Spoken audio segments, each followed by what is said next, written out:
നാമമഹത്വമുണ്ടാകട്ടെ. കർത്താവ് യേശു ക്രിസ്തുവിൻ്റെ അതിശ്രേഷ്ഠമായ നാമത്തിൽ സ്തോത്രം. വീണ്ടും ഒരു ക്ലാസ്സിലേക്ക് പ്രവേശിക്കാൻ തക്കവണ്ണം കർത്താവ് നമ്മളെ സഹായിക്കുന്നല്ലോ. ഡേ 9 ആമേ സ്തോത്രം. കൊളോസ്യ ലേഖനത്തെയും എഫേസ്യ ലേഖനത്തെയും ആസ്പദമാക്കിക്കൊണ്ട് ക്രിസ്തുവും ദൈവസഭയുമായിട്ടുള്ള ബന്ധം എന്താണ്, എങ്ങനെയാണ് എന്നുള്ള കാര്യത്തെക്കുറിച്ച് നാം ചിന്തിച്ചുകൊണ്ടിരിക്കുകയായിരുന്നു. അതിൻ്റെ കഴിഞ്ഞ ക്ലാസ്സുകളിലൊക്കെ അതിൻ്റെ ഫൗണ്ടേഷൻസ്, അടിസ്ഥാനമായ കാര്യങ്ങൾ നാം ചിന്തിക്കുകയുണ്ടായിരുന്നു. അതിനുശേഷം നമ്മൾ കടന്നു വന്നൊരു കൺക്ലൂഷനിലേക്ക് വന്നത് സ്തോത്രം റീകൺസിലിയേഷൻ എന്ന സബ്ജക്റ്റ്, അതായത് വീണുപോയ ആദാമിൻ്റെ സന്തതികളെ ദൈവത്തോട് റീകൺസൈൽ ചെയ്യിക്കുവിൻ്റെ ഒരു വിഷയത്തെക്കുറിച്ച് കൊണ്ട് നമ്മൾ കൊളോസ്യത്തിൽ ആക്ച്വലി വേഴ്സ് 21-22 നമ്മളത് വായിച്ചത്. മുമ്പേ ദുഷ്പ്രവർത്തികളാൽ മനസ്സുകൊണ്ട് അകന്നവരും ശത്രുക്കളുമായിരുന്നു നിങ്ങളെ അവൻ്റെ മുമ്പിൽ വിശുദ്ധരും നിഷ്കളങ്കരും കുറ്റമില്ലാത്തവരുമായി നിർത്തേണ്ടതിന് അവൻ ഇപ്പോൾ തൻ്റെ ജഡത്തിൽ തൻ്റെ മരണത്താൽ നിരപ്പിച്ചു, റീകൺസൈൽ ചെയ്യിപ്പിച്ചു. സ്തോത്രം. ഇംഗ്ലീഷ് വായിക്കുമ്പോൾ, and you who once were alienated and enemies in your mind and by wicked words, yet now he has reconciled in the body of his flesh through death, to present you holy and blameless and above reproach in his sight. ഈ വാക്കുകൾക്കൊക്കെ വലിയ വിലയുണ്ട്. അവൻ്റെ സന്നിധിയിൽ ലോകം നമ്മെ പഠിക്കുകയുമുള്ളൂ. ഇത് ആദ്യമേ നല്ലവണ്ണം ഉറക്കുക. സ്തോത്രം. കഴിഞ്ഞ ദിവസം നമ്മൾ മാത്യു പാടിയ പാട്ടിൽ ഒരു വരി എന്നെ വളരെ ചിന്തിപ്പിച്ചായിരുന്നു.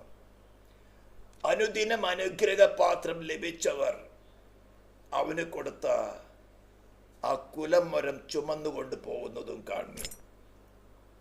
അനുദിനമനുഗ്രഹമനവധി, അങ്ങനെയാണ് തുടങ്ങുന്നത്. സ്തോത്രം.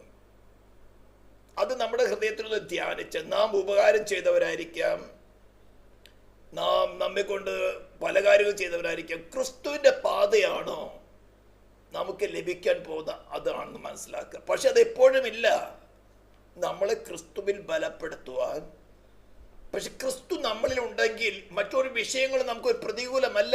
അതാ വചനം പറഞ്ഞത്, ദൈവം നമുക്ക് അനുകൂലമെങ്കിൽ പ്രതികൂലമാർ. നമുക്ക് എക്സ്പീരിയൻസ് ചെയ്യാം. മരണം നമ്മുടെ മുമ്പിൽ ഭയക്കും, സൈറ്റാൻ നമ്മുടെ മുമ്പിൽ വിറയ്ക്കും. ഈ മനുഷ്യന് വേണ്ടി സൃഷ്ടിതാവായ ദൈവം തന്നെ നരകത്തിലേക്ക് വിധിച്ചിട്ടിരിക്കുന്നവൻ ഈ മനുഷ്യന് വേണ്ടി ഇത്ര കഷ്ടം സഹിക്കാൻ ഇവരെന്തത്രമാത്രം വില. സകല അദൃശ്യ ശക്തികൾക്ക് അതറിയാം ഈ മനുഷ്യൻ ഇത്രമാത്രം വിലമതിക്കപ്പെട്ടവനാ. സൃഷ്ടിതാവിനെ അവരുടെ രക്ഷയ്ക്ക് വേണ്ടി വന്നപ്പോൾ ഇത്രമാത്രം ദുഷ്ടത ചെയ്ത്, ഇത്രമാത്രം ദുഷ്പ്രവർത്തികൾ ചെയ്ത് കൊന്ന് ക്രൂശിലേറ്റി, എന്നിട്ടും വിട്ട് കളയുന്നുണ്ടോ? ആ കല്ലറയുടെ മുമ്പിൽ തന്നെ ഒരു സദ്വർത്തമാനമായിട്ട് മാനവരാശിക്ക് വേണ്ടി പോകുമ്പോൾ ആ കല്ലറയുടെ മുമ്പിൽ തന്നെ കള്ളമായിട്ട് പോവുകയാണ് ഒരു കൂട്ടർ. മനുഷ്യന്റെ സ്വഭാവം ഇതാണ്. പക്ഷേ ക്രിസ്തുവിൽ വസിക്കുന്ന ഒരു വ്യക്തിയെ സംബന്ധിച്ചിടത്തോളം ഇതൊന്നും ഒരു വിഷയമല്ല. നമ്മുടെ ഫെയ്ത്ത് ഡെവലപ്പ് ആകട്ടെ. സ്തോത്രം. ഇതിനാണ് ക്രിസ്തുവും നമ്മൾ കുറെ തിയോളജി പഠിക്കുവാനോ കുറെ ബുദ്ധിയുടെ പ്രമാണങ്ങൾ കൊണ്ടു നടക്കാനല്ല. ഈ ക്രിസ്തുവും അവന്റെ ശരീരമായ സഭയുമായിട്ടുള്ള ബന്ധം എന്ന ക്ലാസ് കൺക്ലൂഡ് ചെയ്യുന്നതും ക്രിസ്തുവിന് സ്വർഗത്തിലും ഭൂമിയിലും ഉള്ള സകല അധികാരം ലഭിച്ച അതേ അധികാരം നമ്മളിൽ കൂടെ അവൻ എക്സസൈസ് ചെയ്യും. അവൻ സ്വർഗത്തിലിരുന്ന് ആ അധികാരം എക്സസൈസ് ചെയ്യുന്നത് പോലെ തന്നെ ക്രിസ്തുവിൽ വസിക്കുന്ന ഒരു വ്യക്തിയിൽ കൂടെ എല്ലായ്പ്പോഴും അല്ല, നമ്മുടെ ഇഷ്ടത്തിനനുസരിച്ചല്ല, അബ്സല്യൂട്ട്ലി നോ നോ നോ, അവന്റെ ഇഷ്ടത്തിനനുസരിച്ചുകൊണ്ട് ഈ മൺകൂടാരത്തിൽ കൂടെ അവന്റെ ശക്തിയെ വെളിപ്പെടുത്തും, അവന്റെ അധികാരത്തെ വെളിപ്പെടുത്തും. ഞാൻ എത്രയോ പ്രാവശ്യം പറഞ്ഞിട്ടുണ്ട്, എത്രയോ പ്രാക്ടിക്കൽ എക്സാമ്പിൾസ് നിങ്ങൾക്ക് മനസ്സിലാക്കി തന്നിട്ടുണ്ട്. അപ്പോൾ നമ്മുടെ കഴിവല്ല, നമ്മുടെ ജ്ഞാനമല്ല, നമ്മുടെ എഡ്യൂക്കേഷൻ അല്ല, നമ്മുടെ ഫെയ്ത്തിന്റെ തീവ്രതയല്ല, ഈസ് ഗ്രേസ്, അവന്റെ കൃപയാണ്.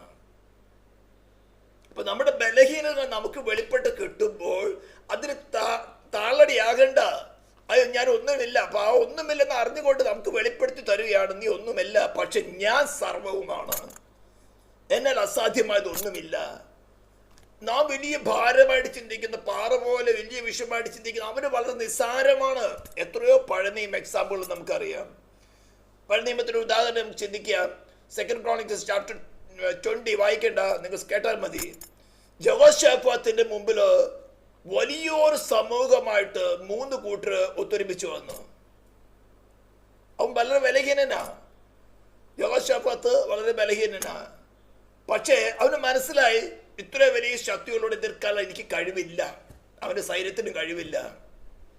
ഇത് മനസ്സിലാക്കി കിട്ടുന്നതാണ് ഏറ്റവും പ്രധാനപ്പെട്ട കാര്യം. നമ്മുടെ മുമ്പിൽ വരുന്ന ശത്രുവിന്റെ പ്രതാപം ദൈവത്തിന്റെ പരിശുദ്ധാത്മ എല്ലാം കൂടെ ഒരുമിച്ച് വെളിപ്പെടുത്തില്ല.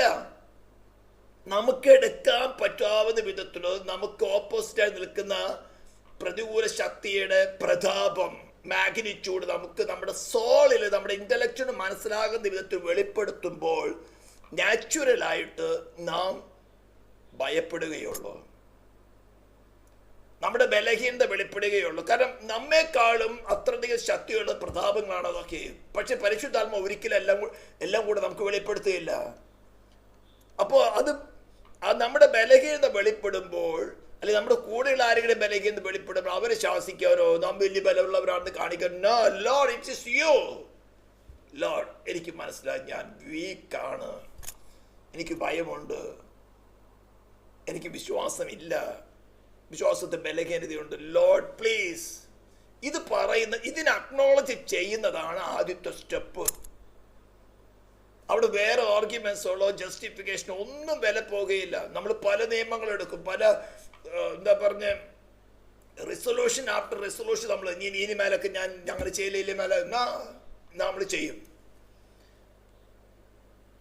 നമ്മൾ വിശ്വാസത്തിൽ പല പ്രാവശ്യം ബലഹീനത്തിലും ഞാൻ പാറ പോലെ വിശ്വസിക്കും, നമ്മുടെ ഓരോരോ resolutions. No, we cannot do anything without Christ.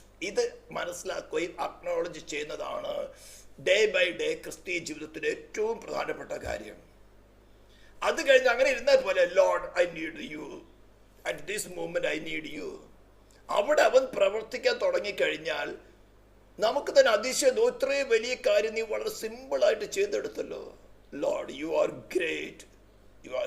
ഇങ്ങനെ ക്രിസ്തുവിനെ നമ്മുടെ പേഴ്സണൽ ലൈഫിൽ എക്സ്പീരിയൻസ് ചെയ്ത് മുന്നേറി വരുവാനാണ് നമ്മൾ ഈ എഫേസ് ലേഖനം, കൊളോസ്യ ലേഖനത്തിൽ കൂടെ ക്രിസ്തുവും അവൻ്റെ ശരീരമായിട്ടുള്ള ബന്ധം എന്താണ് നമ്മൾ പഠിക്കുന്നത്. അപ്പം നമ്മൾ അതിൻ്റെ ആദ്യത്തെ സ്റ്റെപ്പിലെ പ്രായശ്ചിത്തത്തെ കുറിച്ച് പഠിച്ചു. അതിൻ്റെ ഒരു ഭാഗം തന്നെയാണ് ഇപ്പം നമ്മൾ നിരപ്പിച്ചു. കൊളോസ്യ ലേഖനത്തിൽ പറഞ്ഞിരിക്കുന്നത്, അവൻ തന്റെ ശരീരത്തിൽ അവന്റെ മരണത്താൽ നമ്മെ ദൈവത്തോട് നിരപ്പിച്ചു, റീകൺസൈൽ ചെയ്യിപ്പിച്ചു. ആരോട് പറഞ്ഞ? ദൈവസഭയായിരിക്കുന്ന എഫേസ്യ സഭയോടും കൊളോസ്യ സഭയോടും പറയുകയാണ്. അപ്പം ഇന്ന് നാം ചിന്തിച്ചു വരുന്നത്, അത് നമ്മൾ ഇന്ന് 2 പോയിന്റ് ചിന്തിച്ചു. Why the reconciliation is required. എന്തുകൊണ്ട് ഒരു നിരപ്പിക്കലിന്റെ ആവശ്യകത വന്നു? നമ്മുടെ ഹ്യൂമൻ ലാംഗ്വേജിൽ നിരപ്പിക്കുക എന്ന് പറഞ്ഞാൽ എന്താണ്? 2 അല്ലെങ്കിൽ 3 പാർട്ടികൾ തമ്മിൽ ഏതെങ്കിലും ഒരു വിഷയത്തിൽ അഭിപ്രായ ഭിന്നത വന്നിട്ടോ ഏതെങ്കിലും ഒരു കാര്യത്തിന് ഉടക്കി നിൽക്കുകയാണ്, അവർക്ക് നിരക്കാൻ പറ്റുന്നില്ല.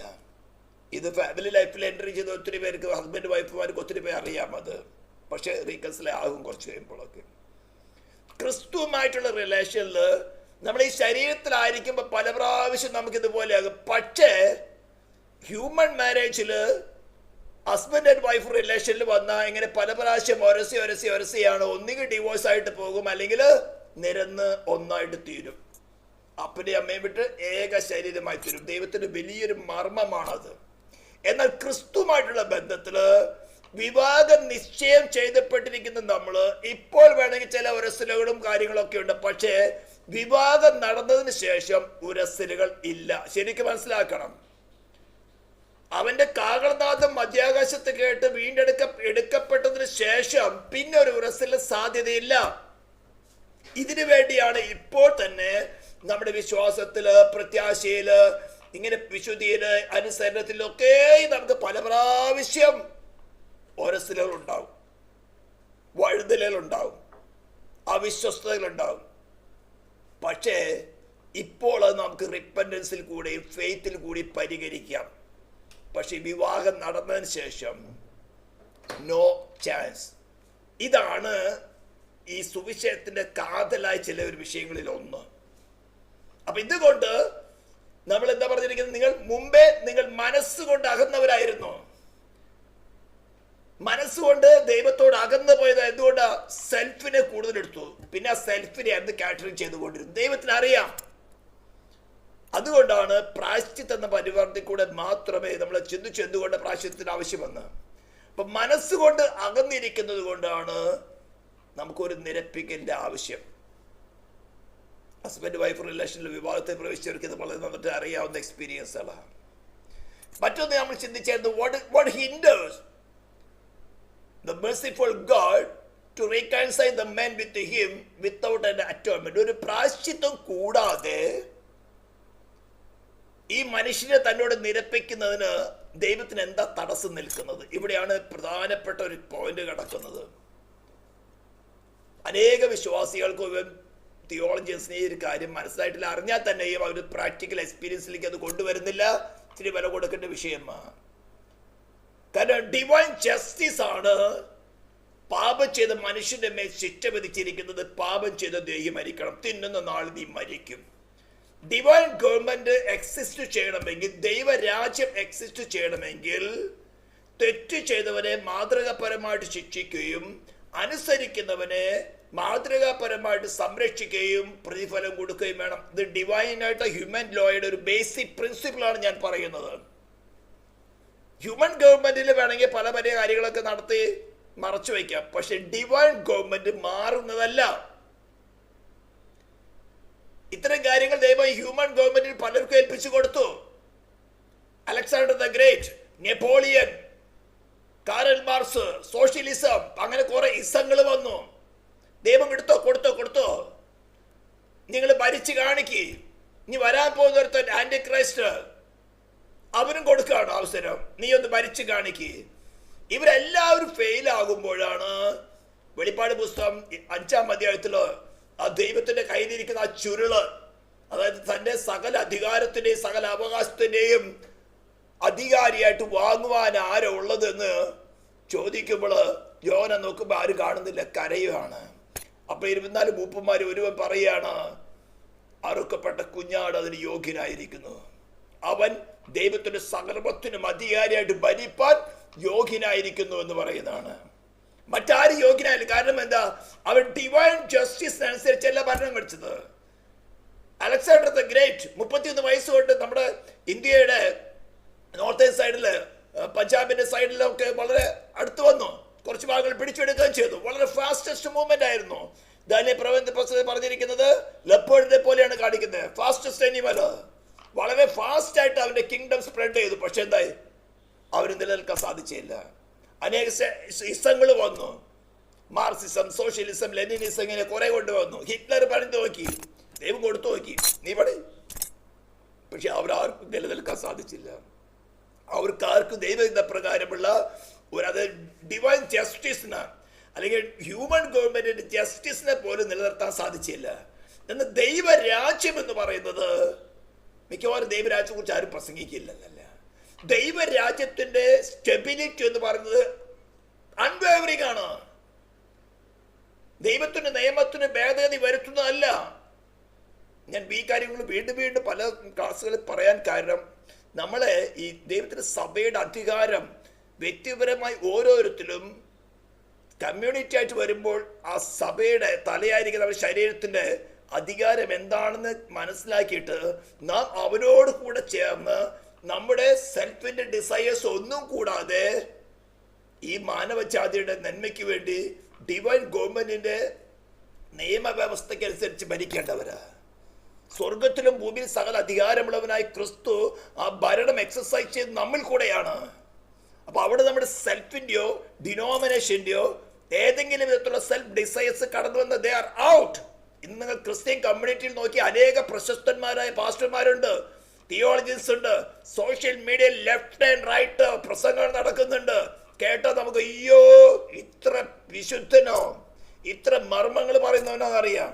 പക്ഷേ അവൻ ദൈവരാജ്യത്തിന് ഉണ്ടോ ഇല്ലയോ, ക്രിസ്തു എന്ന തലയോട് സിങ്കർണൈസ്ഡ് ആണോ, നിരപ്പ് പ്രാപിച്ചിട്ടുണ്ടോ ഇല്ലയോ, ക്രിസ്തു മുഖാന്തരം ദൈവത്തോട് നിരന്നിട്ടുണ്ടോ ഇല്ലയോ എന്ന് അവനറിയാം. ആത്മാവിന് വിവേചിക്കുന്നവനറിയാം.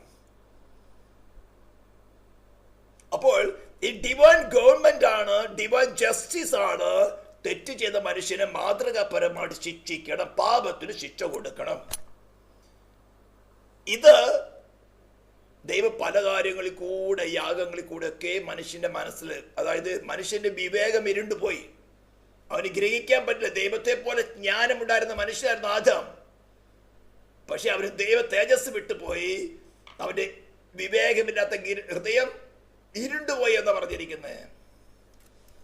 49-ാം സങ്കീർത്തനത്തിൽ നമ്മൾ വായിക്കുന്ന എന്താ? വിവേകം ഇരുണ്ട പിന്നെ നശിച്ചു പോകുന്ന മൃഗത്തിന് തുല്യനാന്ന് പറഞ്ഞിരിക്കുന്നത്. ജ്ഞാനത്തോടെ ഇരിക്കുന്ന മനുഷ്യൻ വിവേകഹീനായി തീർന്നാൽ അവൻ നശിച്ചു പോകുന്ന മൃഗത്തിന് തുല്യം. മൃഗത്തെയും മനുഷ്യനെയും തമ്മിൽ ഡിഫറൻഷിയേറ്റ് ചെയ്യുന്നത് ഈ മനസ്സാക്ഷി എന്ന ഘടകമാണ്, കോൺഷ്യസ്. മൃഗങ്ങൾക്ക് അതില്ല, അവയ്ക്ക് പ്രാണനേ ഉള്ളൂ. ഇപ്പം നമ്മൾ ട്രെയിൻ ചെയ്യുകയാണെങ്കിൽ നമ്മുടെ ചില പെറ്റ്സൊക്കെ നമ്മളോട് ഇണങ്ങും, സംസാരിക്കും, നാം പറയുന്നത് അവരെ അനുസരിക്കും. അതെല്ലാം പ്രാണനിൽ നടക്കുന്ന സംഭവങ്ങളാണ്. മനസ്സാക്ഷിയിലാണ് ദൈവത്തിൻ്റെ ആത്മാവ് ഇടപെടുന്നത്. അത് മനുഷ്യന് മാത്രമേ ഉള്ളൂ. നമ്മൾ പ്രാണനും ആത്മാവിനും ശരീരത്തെ കുറിച്ചൊക്കെ പഠിച്ചപ്പോൾ ആഴത്തിൽ പഠിച്ചവരാണ്. അതുകൊണ്ട് ഞാൻ ആ ഭാഗത്തിൽ കടക്കുന്നില്ല. അപ്പോൾ നാം ഇപ്പൊ ചിന്തിക്കുന്നത് എന്താണ് തടസ്സം നിൽക്കുന്നത്? ഡിവൈൻ ഗവൺമെന്റിന് സാറ്റിസ്ഫാക്ഷൻ ഉണ്ടാകണം. പാപത്തിന് ദൈവരാജ്യത്തിനകത്തുള്ള പ്രജയ്ക്കുള്ളില് മാതൃകാപരമായ ഒരു ശിക്ഷ നടപ്പിലാക്കണം. അതിന് എങ്ങനെ നടപ്പിലാക്കും? ഈ തമ്മിൽ അകന്നിരിക്കുന്ന അടുത്തൊരു പോയിന്റാണ്, അതുകൂടെ എക്സ്പ്ലെയിൻ ചെയ്തത് കാര്യം മനസ്സിലാകും. മനസ്സുകൊണ്ട് അകന്നവരെന്ന് പറഞ്ഞിരിക്കുന്നത്, ദൈവത്തോട് മനസ്സുകൊണ്ട് അകന്ന ഈ മാനവജാതിയെ ദൈവത്തോട് നിരപ്പിക്കുവാൻ എന്തുകൊണ്ട് ഒരു മീഡിയേറ്ററിന്റെ ആവശ്യകത വന്നു? ഇതെല്ലാം ശരിക്കും മനസ്സിലാക്കിയാലേ നിങ്ങൾക്ക് ദൈവസഭയുടെ ഒരു പാർട്ടായിട്ട്, ബോഡിയുടെ ഒരു പാർട്ടായിട്ട് ദൈവഹിതപ്രകാരം ദൈവത്തിനു വേണ്ടി വർക്ക് ചെയ്യാൻ സാധിക്കുകയുള്ളൂ. ഡിവൈൻ ഹിതപ്രകാരം അതിന് കയ്യിലിണങ്ങിയ ഒരു ആയുധമായി തീരണം. സ്തോത്രം. അപ്പോൾ ഇത് രണ്ടിന്റെ ആൻസർ ഒന്ന് തന്നെയാണ്.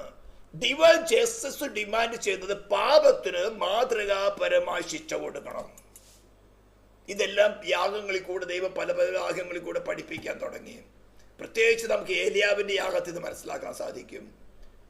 ഇസ്രായേല് യഹോവയുടെ ഇസബലയുടെ കാര്യത്തിൽ ആഹാബ് ഇസബലയും കൂടെ ചേർന്ന് ദൈവത്തിന്റെ യാഗപ്പടി ഇടിച്ചു കളഞ്ഞു. യഹോവയുടെ പ്രവാചകന്മാരെ കൊന്നു കളഞ്ഞു. എത്ബാലിന്റെ മകളായിരിക്കുന്ന ആളാണ് ഇവിടെ. അവനെങ്കിൽ ഇസ്രായേലിലെ കന്യമാരില്ലാതിരുന്നിട്ടാണോ, പെണ്ണുങ്ങളില്ലാതിരുന്നിട്ടാണോ എത്ബാലിന്റെ മകളെ പോയി കല്യാണം കഴിച്ചു കൊണ്ടുവന്നത്? അങ്ങ് നോർത്ത് ഇന്ത്യന്നാ കൊണ്ടുവരുന്നേ. അവള് വന്നപ്പോൾ അവളുടെ ബാലിനും കൂടെ കൊണ്ടുവന്നു. ഇതേപോലെ ഈ വേർപാട് ആചരിക്കാതെ, യഥാർത്ഥ വീണ്ടുജന്മം പ്രാപിക്കാതെ ദൈവസഭയ്ക്കത് നുഴഞ്ഞു കയറുന്നവരും ഇതേപോലെയുള്ള പഴയ ബാലുകളെ കൊണ്ടുവരും. സൂക്ഷിക്കണം. ഇതിനൊക്കെയാണ് ഞാൻ ഈ വേർപാട് കാര്യങ്ങളൊക്കെ ശ്രദ്ധിച്ച് പഠിക്കാൻ പറയുന്നത്. അപ്പൊ നമ്മൾ ക്രിസ്തു ശരീരമായിട്ടുള്ള ബന്ധം പഠിക്കുകയാണ്. ഇതിലൊക്കെ പ്രധാനപ്പെട്ട പോയിന്റാണ് ഈ ഇസബല്ലമാര്. അത് സ്ത്രീയാവും പുരുഷനുമാകാം. ഇസ്രായേലിന്റെ ബൗണ്ടറിക്ക് പുറത്തുനിന്നാണ് അവൻ കൊണ്ടുവന്ന് അവള് വന്നപ്പോ അവളുടെ പിതാക്കന്മാരുടെ ദൈവത്തെ കൂടെ കൊണ്ടുവന്നു ബാലിനെ. ഇവിടെ എന്ത് ചെയ്തു? ഇവിടെ ആഹാബിനെ വശീകരിച്ച് ദൈവത്തിന്റെ പ്രവാചകന്മാരെ മുഴുവൻ കൊന്നുകളഞ്ഞു. യഹോവയുടെ ആലയത്തിന്റെ യാഗപ്പീഠ ഇടിച്ചു കളഞ്ഞു. യാഗപ്പീഠ എന്താ കാണിക്കുന്നേ? കൂശിനെ കാണിക്കുന്നേ. മാനവജാതിയുടെ മേലുള്ള ശിക്ഷ ലഘൂകരിക്കത്തക്കവണ്ണം ദൈവം ചെയ്യാൻ പോകുന്ന തന്റെ പുത്രന്റെ യാഗത്തെ സ്മരിക്കുന്നതാണ് യാഗപീഠം. അതങ്ങ് ഇടിച്ചു കളഞ്ഞു. എന്നിട്ട് ബാലിന് യാഗപീഠം പണിതു. ബാലിന് വേണ്ടി പ്രവാചകന്മാരെ, അശ്ശയുടെ പ്രവാചകന്മാരെ 850 കൂട്ടി ഒരു നല്ല തീറ്റിപ്പോറ്റി വളർത്തി. അങ്ങനെ ഇരിക്കുമ്പോഴാണ് ദൂരത്തു നിന്ന് ഏലിയാവ് ഒരു ദൈവം ഒരുക്കി കൊണ്ടുവരുന്നത്. മഹാരാജാവായ ആഹാബിന്റെ മുമ്പിൽ നിന്നുകൊണ്ട് ഒരു പ്രവാചകൻ, അതിന്റെ വസ്ത്രം കണ്ടാൽ രോമം കൊണ്ടുള്ള വസ്ത്രമാ, വലിയ പ്രൗഢിയുള്ള വസ്ത്രമില്ല. രാജാവിന് ചുറ്റും സേനാധിപന്മാരുണ്ട്, സൈന്യമുണ്ട്. അവിടെ നിന്ന് കൽപ്പന പുറപ്പെടുവിക്കുന്നത് ഞാൻ പറഞ്ഞിട്ടല്ലാതെ ഈ ആണ്ടുകളിൽ മഞ്ഞും മഴയും ഉണ്ടാകില്ല. സാധാരണ പഴയ നിയമത്തിന്റെ പ്രവാചകന്മാർ യഹോവയുടെ അരുളപ്പാടെന്ന് പറഞ്ഞാൽ പറയുന്നത്. ഇത് ഏലിയാവല്ല സംസാരിക്കുന്നത്, ദൈവം തന്നെ സംസാരിക്കുകയാണ്. ഈ മഞ്ഞും മഴയും ഏബാൽ പർവ്വതത്തിൽ വെച്ച് അവർ രണ്ടാമതൊരു ഉടമ്പടി ചെയ്തതിന്റെ അടയാളമായിരുന്നു. നിങ്ങൾക്ക് പറയണമെങ്കിൽ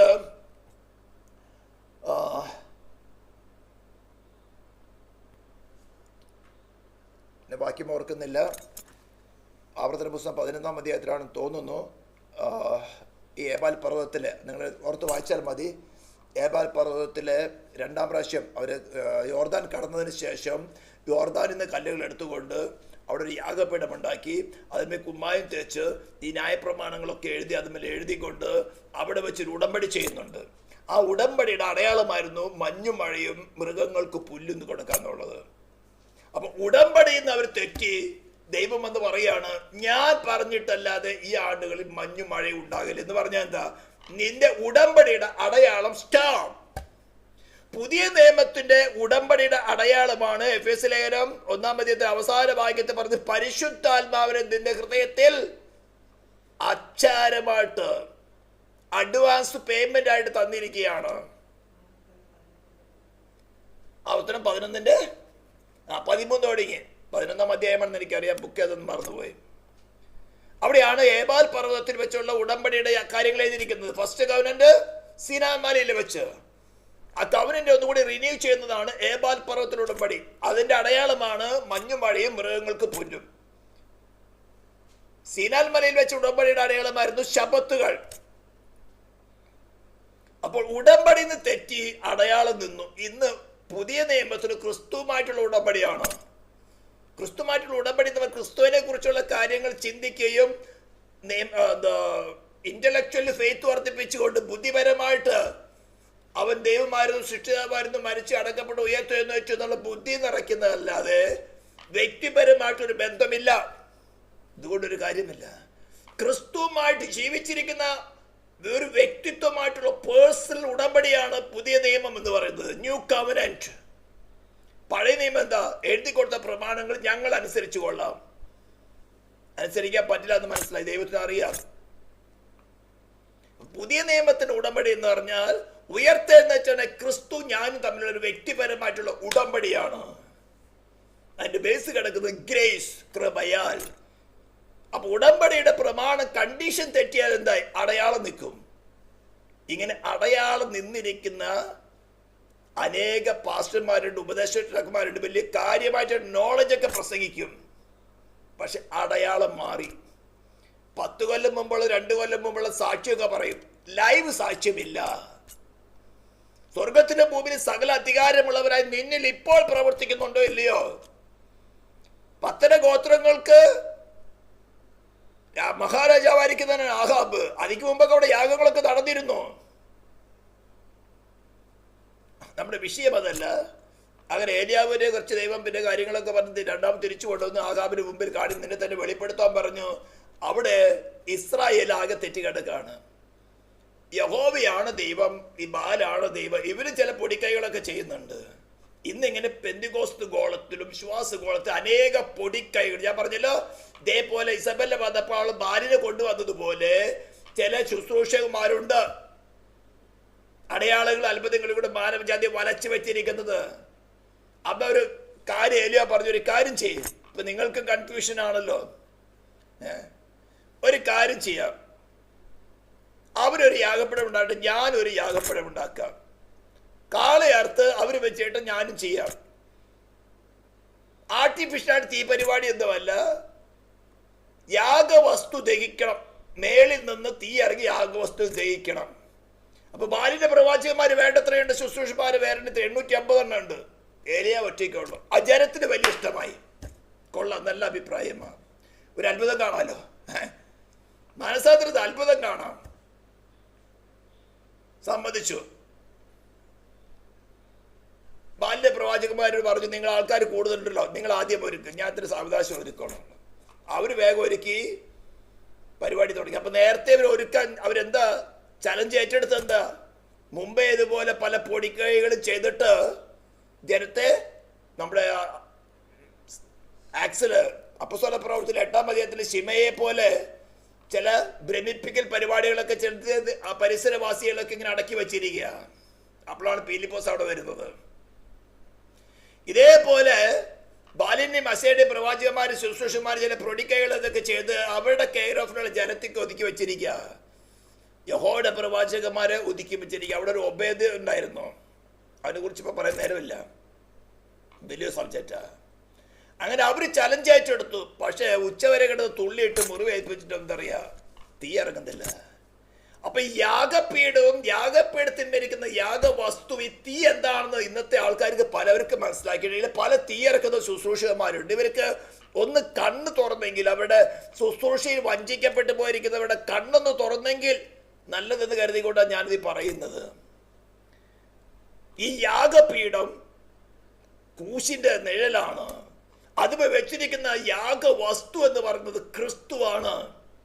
വരുവാൻ ഈ മാനവജാതിയുടെ മേലുള്ള പാപത്തിന്റെ ശിക്ഷ തന്റെ പുത്രന്റെ മേൽ സമ്പൂർണമായി കൊടുത്ത് ജനത്തെ അതിൽ നിന്ന് സ്വതന്ത്രമാക്കി എടുക്കും എന്ന് കാണിക്കാൻ വേണ്ടിയായിരുന്നു ദൈവം ഈ പദ്ധതികളൊക്കെ ഒരുക്കിയത്.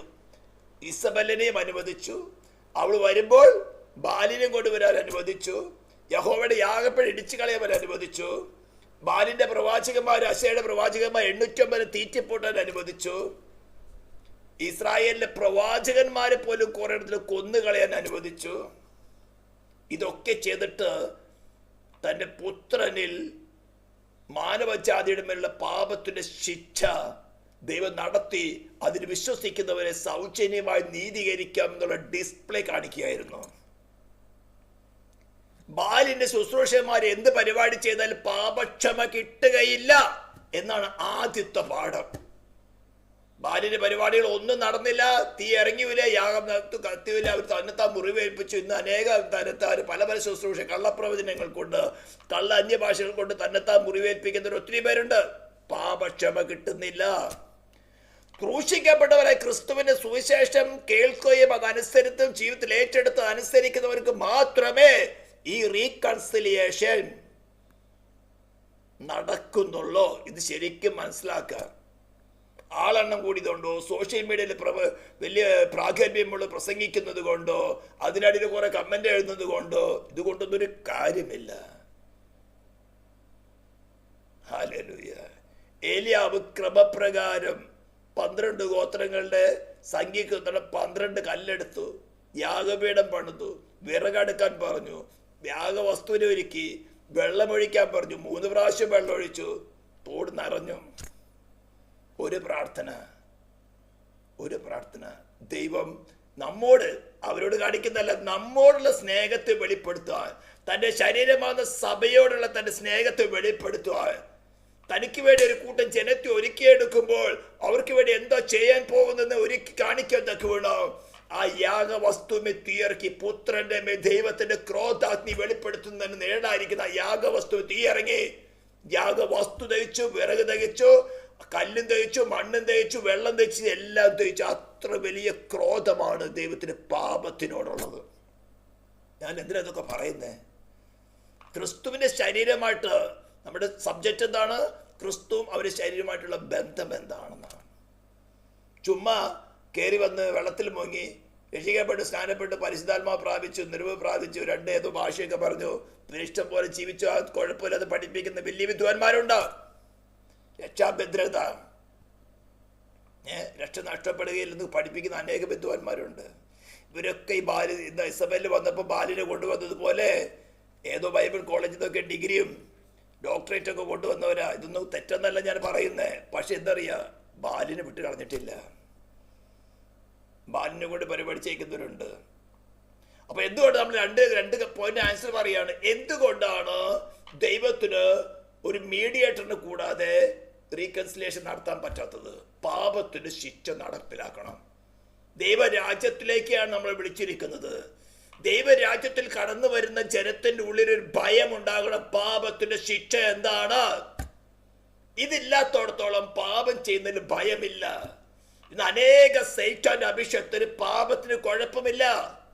ഇന്നലെ ഒരു വലിയ വിദ്വാൻ പറയായിരുന്നു, ഒരു പാസ്റ്റർ എനിക്കൊരു മെസ്സേജ് അയച്ചൊന്ന് വെരിഫൈ ചെയ്യാൻ വേണ്ടി പറഞ്ഞപ്പോൾ ഞാനത് കേൾക്കുമായിരുന്നു.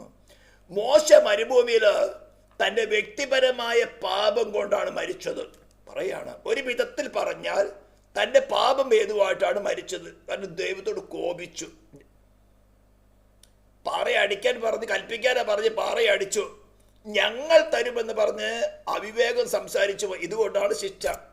അപ്പോൾ അവൻ്റെ വ്യക്തിപരമായ പാപം കൊണ്ടാണ് അവന് കാനാൻ ദേശത്ത് പ്രവേശിക്കാൻ സാധിച്ചത്. എന്നാലും അവൻ സ്വർഗത്തിലേക്ക് എടുക്കപ്പെട്ടു. മറുരൂപ ബലിയിൽ ക്രിസ്തുവിനടുത്ത് അവൻ വെളിപ്പെട്ടു എന്ന് പറഞ്ഞുകൊണ്ട് ഈ കേൾക്കുന്ന ജനത്തിന് കൊടുക്കുന്ന മെസ്സേജ് എന്താ?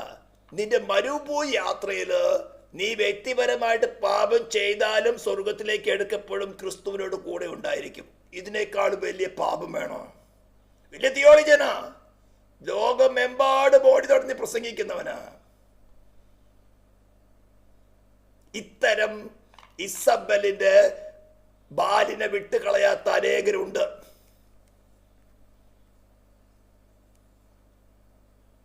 സൂക്ഷിക്കണം.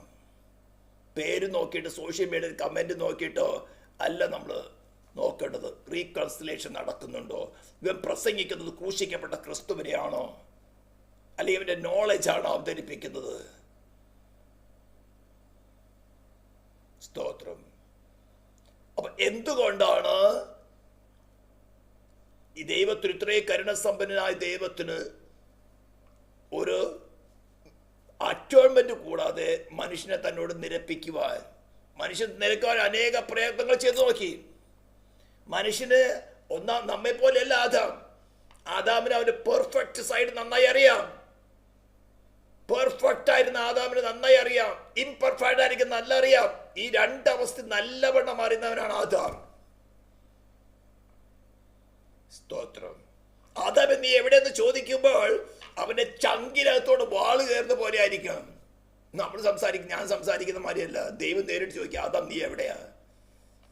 അയ്യോ, തോട്ടത്തിൽ നിന്റെ കാലിന്റെ ഒച്ച കേട്ട് ഞങ്ങൾ പേടിച്ചിട്ടുണ്ട് വരണ്ടിരിക്കുക. ഉടനെ ക്വസ്റ്റ്യൻ, തിന്നരുതെന്ന് ഞാൻ പറഞ്ഞ വൃക്ഷഫലം നീ തിന്നോ? ഉടനെ ഉള്ള കാര്യം പറഞ്ഞ പോലായിരുന്നോ? അവിടുത്തെ സ്വഭാവം നോക്കണം, കുറ്റമേറ്റെടുക്കുന്നില്ല. പിന്നീട് യോവ 33-ാം അധ്യായത്തിൽ പറഞ്ഞ് ആദാം തന്റെ ലംഘനത്തെ ഹൃദയത്തിൽ മറച്ചു എന്ന്. ഹല്ലേലൂയ. അതെന്തായി? മാനവജാതിക്ക് മുഴുവനും.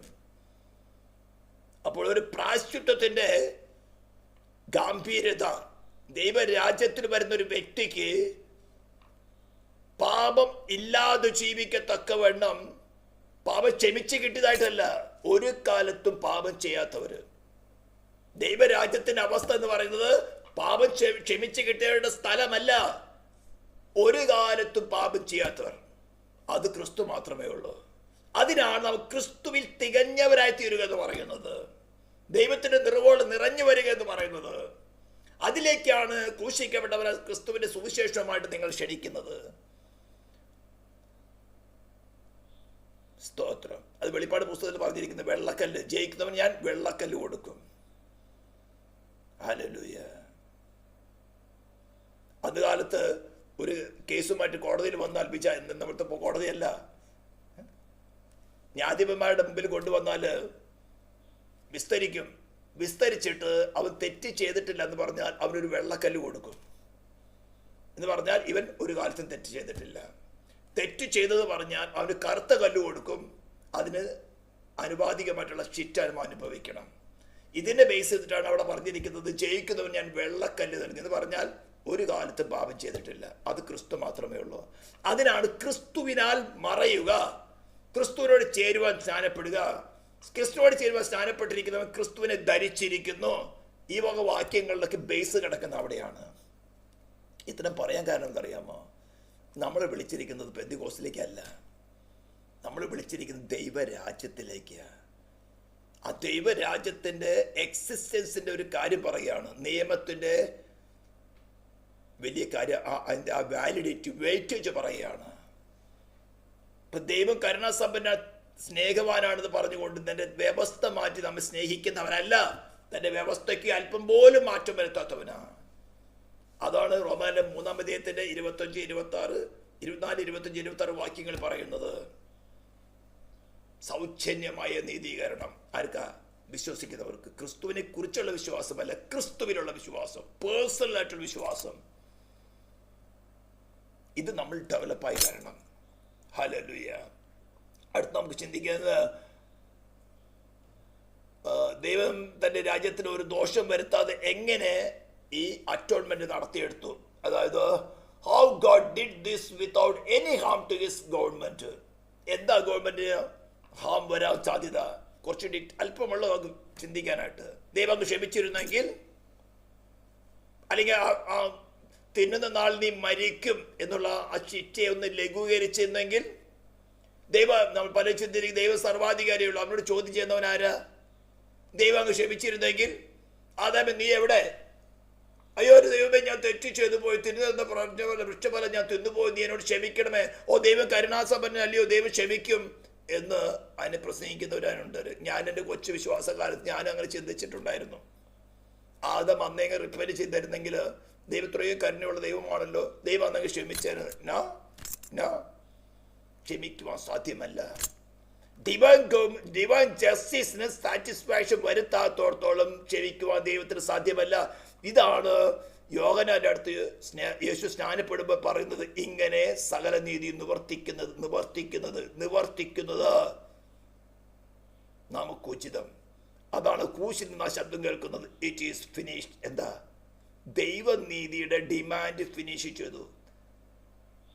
അതുകൊണ്ട് പറഞ്ഞത് ഇറ്റ് ഈസ് ഫിനിഷ്ഡ് എന്ന് പറഞ്ഞ് ഇംഗ്ലീഷുകാർ പ്രസംഗിക്കുന്നത്. അതുകൊണ്ട് നമുക്ക് ഇഷ്ടംപോലെ ജീവിക്കാം. നമ്മുടെ വീണ്ടെടുപ്പിന്, നമ്മുടെ സ്വർഗത്തിലേക്ക് എടുക്കുന്ന ആവശ്യമായ എല്ലാ കാര്യങ്ങളും കർത്താവ് ചെയ്തു. ഇനി നമുക്കൊന്നും ചെയ്യാനില്ല. ഈ നേരത്തെ പറഞ്ഞ് ഈ മാന്യന് ഇത് പ്രസംഗിക്കുന്നുണ്ട്. പിന്നെ അപ്പോസ്തലനായ പൗലോസ് ഫിലിപ്പി ലേഖനം 2:12 എഴുതണമോ? ഭയത്തോടും വിറയലോടും കൂടെ രക്ഷയ്ക്കായി പ്രവർത്തിപ്പിൻ, വർക്ക് ഔട്ട് യുവർ സാൽവേഷൻ. ഇങ്ങനെ പല യുക്തി ന്യായങ്ങളും കൊണ്ടുവന്ന് മനുഷ്യനെ വഞ്ചിക്കുന്ന അനേകരുണ്ട്. അവന്മാർ വീണ് കിടക്കാണ്. വീണവന്റെ ലക്ഷ്യം വേറെ മറ്റൊരു വീഴിക്കുക, അല്ലാതെ ഉറക്കം തന്നെയാണെന്നാണ് സദൃശ്യവാക്യങ്ങൾ പറഞ്ഞിരിക്കുന്നത്. അപ്പം അടുത്ത ദിവസം നമുക്ക് ചിന്തിക്കേണ്ടത് ഈ നിരപ്പിക്കൽ ശുശ്രൂഷ, ഈ പ്രായശ്ചിത്തിൽ കൂടെ നിരപ്പിക്കൽ ശുശ്രൂഷ എങ്ങനെയാണ് ദൈവം തൻ്റെ രാജ്യത്തിന്, ഡിവൈൻ ഗവൺമെന്റിന്, അല്ലെ കിങ്ഡം ഓഫ് ഗോഡിന് യാതൊരു വിധത്തിലുള്ള ഹാമും വരാതെ നടത്തിയെടുത്തത്. ഇതൊക്കെ ചിന്തിക്കുമ്പോഴാണ് നമുക്ക് വേണ്ടി അവൻ കൊടുത്ത വില, നമ്മൾ എത്രമാത്രം വിലമതിക്കുന്നത് മനസ്സിലാകുകയുള്ളൂ. എന്നാൽ മാത്രമേ നമുക്ക് ക്രിസ്തുവിനോട് ചേർന്ന് നിൽപ്പാൻ ഒരു താല്പര്യം ഉണ്ടാകുള്ളൂ. കുറേ ഭൗതിക നന്മകൾ കിട്ടിക്കൊണ്ടതൊക്കെ പോവും. പക്ഷെ അവൻ്റെ ആ പ്രായശ്ചിത്തത്തിൻ്റെ ആഴം മനസ്സിലാക്കുമ്പോൾ നമ്മുടെ ഹൃദയം ഉരുകിക്കൊണ്ട്, നുറുങ്ങിക്കൊണ്ട്, മനസ്സുകൊണ്ട് അകന്നിരിക്കുന്നതാണ്. നമ്മുടെ എല്ലാവരും ഹൃദയം അങ്ങനെയാണ്. എല്ലാവരും അങ്ങനെയാണ്. യേശു ഒഴി എല്ലാവരും മനുഷ്യർ അങ്ങനെയാണ്. ഹൃദയം കൊണ്ട് ദൈവത്തോട് അകന്നിരിക്കുന്നവരാ. ഇന്ന് നിരന്നവരുടെ പോലും ക്രിസ്തു ഇല്ലാത്ത സമയത്ത്, അല്ലെങ്കിൽ പരിശുദ്ധാത്മാവിൻ്റെ സാന്നിധ്യം ഇല്ലാത്ത സമയത്ത് നമ്മുടെ ആഗ്രഹം അവനെ കൂടാതെ ജീവിക്കണമെന്ന്. ഇത് അന്ത്യത്തോളം ഉണ്ടാവും. ഇതിനാണ് നമുക്ക് ദൈവത്തിൻ്റെ ആത്മാവിന് തന്നിരിക്കുന്നത്. അപ്പോൾ ദൈവത്തിൻ്റെ കൃപയാലും നമുക്ക് ആ ഒരു വിഷയം ദൈവകൃപ ചെയ്യുകയാണെങ്കിൽ നാളെ ചിന്തിക്കാം. കർത്താവിൻ്റെ വരും താമസമാണെങ്കിൽ നമുക്ക് നാളെ ചിന്തിക്കാം. ദൈവം നമുക്ക് സഹായിക്കട്ടെ. പ്രാർത്ഥിക്കാം. പരിശുദ്ധരും നിത്യനുമായ ദൈവമേ, സ്വർഗ്ഗീയ പിതാവേ, തിരുനാമത്തെ വാഴ്ത്തുന്നു, സ്തുതിക്കുന്നു. നിന്റെ ഏറെ കൃപകൾക്കായി സ്തോത്രം. ഉന്നതനായി നീ ഞങ്ങളിൽ പ്രവർത്തിക്കുന്നല്ലോ. ഈ ശബ്ദം കർത്താവ് കേൾക്കുന്ന ഓരോ ജനത്തെയും നിന്നോട് നിരപ്പിക്കത്തക്ക വേണം. നിന്റെ കൃപ വ്യാപരിക്കട്ടെ എന്ന് പ്രാർത്ഥിക്കുന്നു കർത്താവ്. നിന്റെ വിശ്വസ്തത മാത്രമേ ഞങ്ങൾ നടത്തുകയുള്ളൂ. കൃപയ്ക്കായി സ്തോത്രം. യേശു ക്രിസ്തുവിൻ്റെ നാമത്തിൽ തന്നെ സ്തോത്രം. Thank you.